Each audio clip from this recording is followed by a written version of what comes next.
you know, Levy, they say not all draws are made equal, and what we just saw right now happen was definitely one of those that gets you excited. Okay, London. Yes, Alireza's been Londoning it up, and Magnus says, your London, my London. The best response to a London is to play a London. Everybody in the audience, there's your lesson. Wrong city, Levy. Someone tell them we're in Paris right now. Yeah, well, I don't think we're getting a French defense anytime soon. That's desperate times, call for desperate measures. Alireza Firouzja attacking Magnus Carlsen's pawn with his queen. Magnus giving it away, and then the entire left side of the board might fall apart, but actually it's uncapturable, which is sort of fascinating. You'd have taken that pawn. It allows a lot of the rook sliding over, the b2 pawn being soft as well, and it looks like both players know exactly what they're doing right now. The knight does jump. Now there's no queen takes pawn. The bishop is being hit as well. Is Alireza ready to give up the bishop pair? He says no, falls back. There you go. You want to win the Esports World Cup, just learn the London. That's the lesson. Alireza's played this to perfection. Offers it, and we have Magnus here defending with the trade of the dark squared bishops. Alireza's going to castle or develop his knight, also fine. I actually like White's position a lot. Whenever there's a knight on a non-standard square, as we see in Magnus's position over there on the left side, it can be a target, Tanya. That's not really where knights are supposed to stand. Completely agree, because the A-pawn is also ready to go up the board and dislodge that piece as well. And I'll just point out about the London. Where are those days? Gone are those days when London was considered this solid opening. You know, you could sit back, play positional strategic fight. It just feels like full dogfight whenever we see a London and H-line already open. Well, a castle now played, but always watch out for the black queen and knight attacking the H-file once you go into this structure. You know, London's become really combative, Levy. Absolutely. Having said that, this one is likely not to end in a checkmate, but a more grindy type of game. But, I mean, I still have to say, everything on the board looks normal, except the knight on the left side on Magnus' square b6. Everything looks correct. You gave your king a little bit of space, your knight and bishop fight for the center. White has certain advantages here, having more center pawns, which makes his position more mobile, right? He has much more progress to be made. This is Alireza's game. I really like, he just has to develop the left side of the board, the queen side, bring his rooks to the middle, maybe push his a-pawn. Magnus is defending here, Tanya. This structure resembles like a Karl Khan or a Scandinavian defense, but overall, I really like the chances here for White. And just to your point, the knight advances to a square where it's currently unchallenged. It's also vacating the square for the bishop to land on, taking care of any ideas that Magnus might have had of knight g4, any attack, potential attack on the right flank. He also improves the position of his rook. The bishop gets to the square. And now again, that a4, a5 that you keep highlighting with the c-pawn up the board, you can't even stop that advance. Absolutely. Which is why Alireza is now faced with this decision of taking the knight or not. He does. And now, where do you go from here? I want to point out that in these positions, we see the bar, it does give White an advantage, and it's more long-term. Imagine with the bishop as it's placed, eventually the White b-pawn going up the board, a minority attack once the queen is out of the way. You've got ideas like b4, b5. That bishop on f3, it's going to become a sniper once you're able to get to the c6 pawn. And I think it's on Alireza's radar. Well, he starts with the a-pawn, he wants to push that knight back. This is quite unpleasant because Magnus can't mirror him with an a-pawn. Right? He can't play a5 himself. But he follows the age-old wisdom. When attacked on the side, strike in the center. He does it, and he does it fast. And now Alireza has to make a decision. There are two attackers on the d4 spot, only one defender. Does Alireza bring his rook to the center of the board? Does he capture, or does he even push that pawn? d5. All look pretty good. All look pretty good. I would be very tempted to push d5. You know, I've got enough defensive resources to make that pawn going. Again, the bishop needs to be activated, the bishop on f3. So I'm looking for ways to open up that diagonal to get to that c6 pawn. And you look at Magnus, you just know that he's not feeling well. Well, it's the best position he's had all day. True that. You know, he mentioned it after winning his quarterfinals matchup that he was very worried about playing Alireza. He's not feeling himself. You know, Alireza is the kind of opponent who's not going to let go of any chance. We saw that in game one. He got one opportunity to sacrifice his knight. He went for it. I have to say, sometimes when Magnus says stuff like that, it's kind of like the smart... You ever remember school? Remember when the smartest kid in class would say, oh, I didn't even study for the test and get the best grade? Shut up, all right? Like, seriously. I mean, oh, I don't like to play Alireza. I just beat him in the finals like 4 times in a row. I mean, like, look, we get it. Like, Magnus has to be sick or he has to be off form, right? But when he's at his best, he's the man to beat. If I can have an analysis board, please, I would like to pull up how difficult it was in that last position to push forward. Tanya, how about this? In this position, the way white gets the advantage is not to attack the knight, it's to trade it. Oh, wow. And the idea is that this is now very challenging for black to play, because if he goes for the same concept, there's rook to c5, very positional, very Lazovic-esque, Lazov-esque, or however you would say it. That's the way you were supposed to play, which is weird because it was the target the entire time. How do you just go and trade it off and just slowly advance on the queen side? Instead, we have complete chaos, which is normal when we have Magnus Alireza.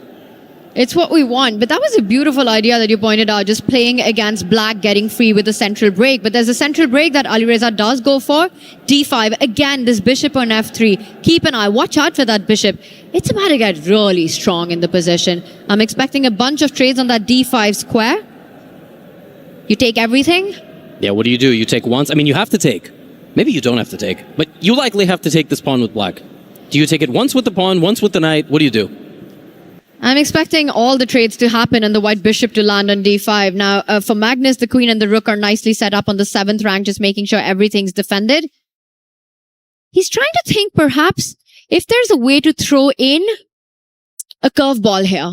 You know, that e-pawn that's just moved one step forward. Can he sever the connection between the bishop and the pawn by going e4? An in-between move. Could be. Could be. And honestly, when he plays Alireza, this is a thought. This is really a thought that goes through his head, like, let's complicate it. Let's have a little bit of fun. Let's take a little bit of risk. Of course, he can just take the pawn on d5 and suffer, but Magnus is at a point in his career where he's like, could this be a more fun position to play? It's not about minimizing risk. It's not about being hyper practical. How are we feeling today? How's the mental processing? Do we take some risk in this position or not? Having said all that, we might sit here for a minute and he just trades everything in the middle of the board. And there it is. It is, you know, Liquid under pressure, going solid here with his approach right now. You go e4, you would have ended up with a weakness on that c6 square. He's not allowing any of that. Gonna see a bunch of trades at the center of the board. And there the bishop lands, unchallenged right now. Looking at b7, looking at f7. The a-pawn about to push up the board as well. It just feels like Alireza's on the right side of the equality in this one. Absolutely. Can I just say, Liquid under pressure and then solid? Like, did that make sense? That was like, thank you. You are spitting fire. Firouzja, if I may. That was wrong. Best caster in the world. I'm saying it right now. That was amazing. Anyway, this is not the best position in the world. This is a little bit of a nap time position. Magnus's pawn's not too happy in the middle there, but this is not the first rook endgame we've seen today or in this tournament that even a pawn advantage, you look like you could just go and take some of the pawns. It's unlikely to be a decisive result. The amount of time it's going to take white to take some pawns is the same amount of time it's going to take black to take some pawns, and likely to trade off completely. Yeah, and suddenly Magnus's rooks are beautifully placed in this endgame as well, right? You're eyeing the 4th rank to hit 2 pawns. You're eyeing the 2nd rank for activity as well if you're Magnus. You've got a worse pawn structure, but enough piece activity here. The rooks, beautifully positioned for Magnus. Alireza coming in with an attack. That pawn cannot be defended. Let's just highlight that. For sure. And then the next pawn probably might as well not be defended. Here, black can play rook into d2. Like rook on the 2nd rank of the opponent. Just ignore the threat. And the idea would be you lose the center pawn, and then after you take on b2, you give away the 2nd e-pawn. Well, we're not going to get the 2nd e-pawn getting taken, but we are going to get the first one. And now I'm curious, wow, Magnus doesn't even infiltrate at all. He just, this is fascinating, dominates the open files. Look at that. He's going to do a double on that 2nd rank. Yep. You know, the first rook will land and then the 2nd rook will land. He's looking at piece activity just at its absolute maximum, tying down the white rook on f1 to defend the king side. Magnus Carlsen, rook d2, rook c2 coming in. Alireza Firouzja, he's got one move to set up counter ideas of his own. Alireza might just push the F and G pawns, just activate the space around his own king. Playing with fire. Yeah, but That's then... a dangerous game, Levy. Rook d2, rook coming in. Yeah, rook d2, rook c2 looks like a problem. I don't think his attack is actually fast enough. This is nasty business by Mac. You know what you might have to play here with white? Rook b5, rook b3, rook f3. Like, try to defend that way. Do a little snake. like we used to play on the phone. We're too old. It's like no kids watching this have played that. I've spent a lot of hours in that game, got to a very high level as well, as we're going to enjoy some high-level rook pawn endgame in this one. And I will point out what Magnus has set up against the move that you just suggested. If Alireza plants his rook on the B file, notice how the central pawn and the side A pawn are undefended.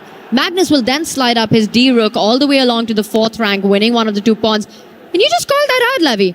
Rook to B5. On the board, yep. This is the move that we were hinting at. Best casters in the world. Look at that. Look at that. Predicting both moves. All right, what's the next one? What's the next one? Do we defend the center pawn? Do we chuck the pawn on the left side? He saves that pawn. He gives away the center pawn. And now the rook is free. This is still very dynamic. I mean, these endgames are very tricky. 5 versus 5. The Black King will step up just to free up any checking on the 7th rank currently. And then look at infiltrating on the 2nd rank if he's allowed to do so. Magnus Carlsen, 5.5 minutes, about 2 minutes ahead on the clock right now. That's standard. That's Alireza playing chess ever.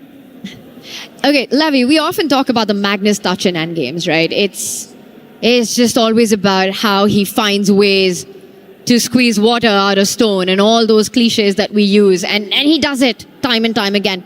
Does this endgame have enough juice in it? Can Magnus look for something here? Well, what's really funny is that you look at a position like this and you go, would Magnus be able to win this with either color? With white, you would say, oh, his king side pawns are all, look at a little triangle, and he pushed them forward, and black's pawn next to his king on the left side, e6. That's a weakness, right? That's what we would say. But Magnus is playing black, so we're going to say, oh, that pawn's like a dynamic element in the position. He's actually going to push that pawn and use it as a shield for his king, and then maybe weaken the white structure a little bit. Basically, any endgame in the hands of this guy is a problem for the opponent. And I don't like where this is going, Tanya. Like, 2 minutes 40, I said the only way Firouzja is going to make his chances in this match lower is that time. It's the time that haunted him in their EWC final at Riyadh as well, and currently struggling on the clock. The position absolutely in balance. A player of Alireza's caliber should draw this every single time, and he needs to do this. You don't lose this against Magnus in a semi-final. And in Norway chess this year, he might have even won it. Like, really, Magnus did not have the best tournament performance there, but this is a very different story. He has double the time of his opponent, keeping all the possibilities on the board. Hikaru likes to say, you have to give the opponent a lot of options. And Alireza has too many options right now. Well, first question for him is, what are the options with the rook? He goes with the other one, gives a check. There's a beautiful square on b6 that you could land on, plant your rook there, but that just means some undefended pawns on the queen side that you have to take care of eventually. Rook to b6. Is Magnus going to start hunting that a pawn? He does. Is it time to get the b pawn into the game? Whoa, Alireza not looking happy in this position. No. You've got the better pawn structure. It's a rook pawn endgame. Why? No. He has to chuck a pawn. He's chucking the pawn, and he's going to go rook to e3. That was a checkmate. There was a checkmate in that position. We've got to show that why that pawn could not have been defended. A beautiful line. Magnus had set this up. Watch and enjoy this. If you went b4 in this position, it's game over. Look at that bar shoot down. Rook check, rook checkmate. I mean, just water. That's crazy. How do you... How do you spot magic? This? How does this happen in a rook and pawn endgame? Well, it's magic, M-A-G, and it's fire, right? That's really what we're looking at. I didn't know. I was looking at it like, what am I missing? And there you go. Now, somehow Alireza still makes it here, but he's got 1:40. Now, will Magnus go for king and rook versus king and rook flag? That'll be really funny, because that could happen. Wow. Magnus Carlsen is about 2.5 minutes up on the clock right now. He first makes sure that the 2 versus 3 are taken care on that right side. The rook looking at b2. I will say one thing, Levy. If the b and the a pawn go off the board, that would be handshakes. Even now, right? Because we could have a repetition right here. We could. The king could slide over, hit the rook. The rook goes back where it came from. The king comes back. A back and forth. Or is Magnus actually ambitious in this endgame? That would be quite the statement. Surely not. 1:32 is like 10 hours. You know, we talk about like dog years, like 1 and 7. Oh, and maybe. I was going to say, Alireza, this is oceans of time, but Magnus is investing in his outside pawn. He is. He's placing all his bets on that pawn right now, because g5 is about to come under attack as well. If you're Alireza Firouzja, he first gives a check. Is Magnus going to step far away? He does. Oh, Tanya, this is bad. This is very bad. This is vintage Magnus winning an endgame with the opponent under time pressure. This is... If Magnus wins this, I would have seen everything. And then I'd see another game and be shocked. That just brings his king. But maybe it's not so easy to bring the king because you're always under threat somehow of losing your pawns. So if you're Magnus Carlsen, you need the black king to assist that A pawn. You have to step it up the board on the C line, on the B line, and start marching up the board. Meanwhile, Alireza has to create counterplay where his majority lies. And he's going to try to push. He's going to push and push, and then he's going to break through. That's the most important thing. He's going to try to get a pass pawn on the right side of the board. I don't think he has time to run his king all the way to the left. But Magnus is grimacing himself because he doesn't exactly have a solution in this position. And Magnus is calculating what happens when he gets his king closer to that black rook. The problem is that his pawns on that right flank, both of them extremely weak and tender. And Magnus goes for that plan. He's going all in this endgame. Maybe you can play pawn to f4 here. But that's very committal. Yeah, absolutely. No, I know, but... And 1 minute. It's under 1 minute for Alireza. He's in bullet territory now. He has to. I don't think... Yeah, okay, plays a little passively, but that was very important here. Does Magnus just give that pawn? How does Magnus do this? How are we in this rook and pawn endgame and this isn't a draw? No, this is definitely a draw. He's going to take the pawn and then he's going to probably go for this f4 because then it's easy. At some point, he can even play it now. And he's going to give the rook for the pawn and it will likely be a draw. And eventually, White will be forced to give up the rook for the lone remaining pawn that Magnus will have on that left flank. But Alireza needs to make sure he's in time on that race. He needs a passer of his own. He gives a check first. The king, if it moves forward, Alireza will keep checking. The third rank, the second rank, the first rank. That's actually really funny. Anywhere the black king runs down into Alireza, yeah, he has to back up. You got to play for a win. You got to go back. If you're Magnus Carlsen right now, the A pawn ready to push itself if it's allowed. I think Alireza's in panic mode. He has 20 seconds on the clock. 20 seconds! There's no increment in this and you can see it on him. He's about to get flagged in this position. Yeah, he's gone f4 and he's got... 16! Rook back. Levy. I don't think Alireza saves this. No, not with this amount of time. No, we're going to get into flagging territory here. 2.5 minutes for Magnus. How many times we've seen him do this? It's just unbelievable. But this isn't even Magnus. I mean, I got to say, this is all Alireza. Right? Magnus looking for ways to complicate it and make the decisions challenging, but... 13 seconds. I don't think... Is he going to flag him? Alireza's mouse skills are from another planet. I don't know if it's going to be enough. Is he going to... No, there's no way. You can't even flag here. They're both going to trade all their pieces, right? Yeah, because the black rook will be forced to give itself as well, and Magnus is about to do it, and it ends in a draw with 7 seconds remaining for Alireza. What a game.